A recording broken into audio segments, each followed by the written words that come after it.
তো finally free fire গেমটা শেষ। তো রিসেন্টলি দেখতেছেন কিছু কাবাগর নিয়ে ভিডিও বানাইতেছে, তো ওইটাই পুরো একটা ফেক নিউজ। ওইটা নিয়ে কালকে আমি একটা ভিডিও বানাইছিলাম, কিন্তু ভাই এটা দেখার পর পুরো আমি অবাক ছিলাম। ভাই গেমের মধ্যে কিসের জন্য আরবি লেখা থাকবে? আর এইটা কিন্তু গেরিনা এই আপডেটের পরই দিছে।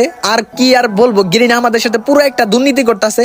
আর এইটা নিয়ে তো কোনো গেরিনার দালাল কথা বলবে না, কারণ এইটা নিয়ে কথা বলে তাদের যে পার্টনার প্রোগ্রাম থেকে লাত্তিদা বের করে দেওয়া হবে। আর কালকে কাবাগর নিয়ে একটা ফেক নিউজ ছড়াইছিল টিকটকে, ওইটা না হয় আমরা বাদ দেই, কিন্তু এটা দেখার পর ভাই পুরো আমি অবাক ছিলাম যে এটা কি করতেছে আমাদের সাথে গেরিনা। আর তুমি যদি মুসলমান ফ্রি ফায়ার লাভার হয়ে থাকো তাহলে অবশ্যই এই ভিডিওটা শেয়ার করবা, এই ভিডিওটা শেয়ার করে সবাইকে জানিয়ে দাও। আর কালকের ভিডিও অনেকেই ফুল না দেখে কমেন্ট বক্সে বলতেছে খোকন ভাই এইটা তোমার আশা করি নাই। আরে ভাই ওই ভিডিওটা ফুল দেখো, ফুল দেখলেই তুমি বুঝতে পারবা। আর সবাইকে একটা কথাই বলি, যে যত পারো সবাই শেয়ার করবা, শেয়ার করে উড়া দুরা সবাইকে জানিয়ে দিবা। আর গেরিনার দালালরা তো কথা বলবে না, এটা নিয়ে জানি।